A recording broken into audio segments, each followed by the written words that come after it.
ஏன்பா உங்கள வின் பண்ணணும்னா எவ்வளோதான்ப்பா டார்கெட் செட் பண்ணணும்? ஐபிஎல்லே அந்த மாரி ஒரு ஹிஸ்டாரிக் கேம் இன்னைக்கு நடந்திருக்குங்க. வணக்கம் மக்களே! இன்னைக்கு அருண் ஜேட்லி ஸ்டேடியம்ல கிரிக்கெட்டே பார்க்காத ஒரு மிரட்டல் சம்பவம் நடந்திருக்கு.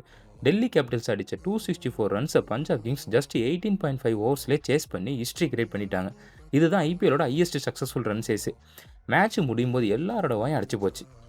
ஃபர்ஸ்ட் பேட்டிங் பண்ண டிசியில் நம்ம கேஎல் ராகுல் கிளாசிக்காக பர்ஃபார்ம் பண்ணி ஆப்போனண்ட்டாக ரத்தம் பார்த்துருக்காரு. ஜஸ்ட் 67 பால்ஸில் 152 ரன்ஸ் அடித்து ஐபிஎல் ஹிஸ்ட்ரியில் ஒரு இந்தியன் அடித்த ஹையஸ்ட் இண்டிவிஜுவல் ஸ்கோர் கடை படைச்சிருக்காரு. அவர் கூட நிதிஷ் ராணாவும் சேர்ந்து பிபிகேஎஸ் பவுலிங்கை சல்லியாக நொறுக்கிட்டாங்க. 20 ஓவர் முடியும் போது டிசி 264 ரன்ஸை செட் பண்ணி கொடுத்துருக்காங்க. இவ்வளோ பெரிய டார்கெட்டை. அவ்வளோதான், செகண்ட் இன்னிங்ஸ் எதுக்கு ஆடிக்கிட்டு மேட்ச் வின்னரை இப்போயே அறிவிச்சிருங்கன்னு சொல்கிற மாதிரி தான் அந்த இன்னிங்ஸ் இருந்திருக்கு. ஆனால் கதை இன்னும் முடியலடான்னு சொல்கிற மாதிரி ஐயர் அண்ட் கோ செகண்ட் இன்னிங்ஸில் வேறு மாதிரி பர்ஃபார்ம் பண்ணியிருக்காங்க.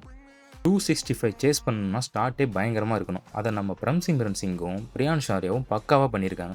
பிரம்சிம்ரன் ஜஸ்ட் 18 பால்ஸில் 50 அடித்து டோட்டலாக 76 ரன்ஸ் ஸ்கோர் பண்ணார். பிரியான்ஷ் ஆர்யாவும் 43 ரன்ஸ் அடித்து நல்ல ஃபவுண்டேஷன் ஸ்ட்ராங்காக செட் பண்ணி கொடுத்துட்டாங்க.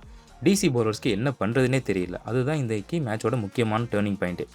மிடில் குல்தீப் யாதவ் 2 விக்கெட்ஸ் எடுத்து ப்ரெஷர்லேயே போட்டாலும் நம்ம கேப்டன் ஸ்ரேயஸ் ஐயர் பயங்கர கூலாக இருந்திருக்காரு.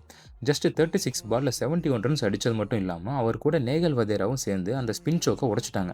ஸ்ரேயஸ்க்கு 2 லைஃப் கிடைச்சதையும் பக்காவாக யூஸ் பண்ணி லாஸ்ட்டாக 7 பால்ஸ் மீதி இருக்கும்போது மேட்சை ஃபினிஷ் பண்ணிட்டாங்க. பிபிகேஎஸ் இப்போ டேபிளில் நம்பர் 1 ஸ்பாட்டில் கெத்தாக இருக்காங்க. கைஸ், இன்னைக்கு கேஎல் ராகுலோட 152 மாசா இல்லை பிபிகேஸோட இந்த ஹிஸ்டாரிக் சேஸ் மாசா 265 ரன்ஸ் சேஸ் பண்ணி ஜெயிப்பாங்கன்னு நீங்கள் யாராச்சும் எதிர்பார்த்தீங்களா? கமெண்ட்டில் சொல்லுங்கள். பை.